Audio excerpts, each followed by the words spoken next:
అనంతపురం జిల్లా గుత్తి మండలంలోని కొత్త ఊబిచర్ల గ్రామంలో అక్రమంగా గంజాయి కలిగి ఉన్న ఇద్దరు వ్యక్తులను గుత్తి పోలీసులు అరెస్ట్ చేశారు.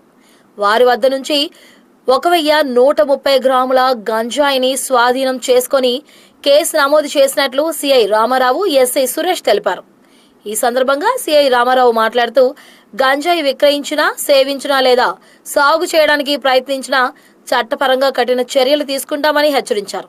అనంతరం ఎస్ఐ సురేష్ మాట్లాడుతూ, మత్తు పదార్థాలు మనుషుల జీవితాలను నాశనం చేస్తాయని, ప్రతి ఒక్కరూ వాటికి దూరంగా ఉండాలని సూచించారు. గంజాయి అమ్మకం లేదా వినియోగానికి సంబంధించి ఎవరికైనా సమాచారం తెలిస్తే వెంటనే పోలీసులకు తెలియజేయాలని ఆయన ప్రజలను కోరారు. ముఖ్యంగా గంజాయి సెల్లింగ్స్ కావచ్చు, కన్జంప్షన్ విషయంలో మా ఉన్నతాధికారులైనటువంటి జిల్లా ఎస్పీ గారైన శ్రీ జేడీఎస్ ఐపీఎస్ గారి ఉత్తర్వుల మేరకు మా గుంతకల్ డిఎస్పీ అయినటువంటి శ్రీనివాస సార్ యొక్క సూచనల మేరకు ఈరోజు మాకు రాబడిన సమాచారం మేరకు ఒక ఇద్దరు వ్యక్తుల్ని కొత్త ఊబిచర్ల గుత్తి మండలం కొత్త ఊబిచర్ల గ్రామంలో ఓబై అనేటువంటి వ్యక్తి ఇంటి వద్ద ఇద్దరిని అరెస్ట్ చేయడం జరిగింది. వారి యొక్క స్వాధీనంలో 1130 గ్రాముల గంజాయిని సీజ్ చేయడం జరిగింది. అలాగే వీళ్ళు ఈ గంజాయి ట్రాన్స్పోర్టేషన్కు తీసుకొని వచ్చి అమ్మడానికి ఇబ్బంది అవుతుందని వాళ్ళు తెచ్చుకున్నటువంటి గంజాయిలో ఉన్నటువంటి విత్తనాలను సేకరించుకొని ఆ విత్తనాలని ఓబోయ్ ఇంటికి పక్కన ఉన్నటువంటి కొంచెం ఖాళీ ప్రదేశం ఉంటే అక్కడ నాటడం జరిగింది. అందులో భాగంగా అక్కడ కొన్ని మొలకలు రావడం జరిగింది. మనకు ఒక 6 మొలకలు అక్కడ ఉంటుంది. వాటిని కూడా మనము మధ్యవర్తుల సమక్షంలో సీజ్ చేయడం జరిగింది.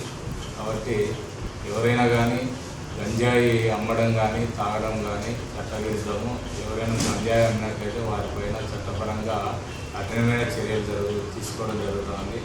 అదేవిధంగా మన గవర్నమెంట్ కూడా మెడికల్ డిపార్ట్మెంట్ కాకుండా ఇనిషియల్గా టెస్ట్ చేసి గంజాయి ఎవరైనా కన్జంప్షన్ చేశారా అనేటువంటిది ఐడెంటిఫై చేయడానికి, ఒకవేళ వాళ్ళు గంజాయి కన్జంప్షన్ చేసే వాళ్ళు ఉంటే వారిని సత్ప్రవర్తన దిశగా మార్పు చెందించడానికి కౌన్సిలింగ్ సెంటర్లో పంపాలనేటువంటి ఉద్దేశంతో మనకు పోలీస్ డిపార్ట్మెంట్ కూడా గంజాయి టెస్ట్ చేసేటువంటి, యూరిన్ టెస్ట్ చేసేటువంటి కిట్స్ని కూడా పంపిణీ చేయడం జరిగింది. మన వృత్తిలో కూడా ర్యాండమ్గా అనుమానస్తులపైన గంజాయి తాగింటారనేటువంటి అనుమానం ఉన్న వ్యక్తులు కూడా మేము వారి ద్వారా చెక్ చేయడం జరుగుతుంది.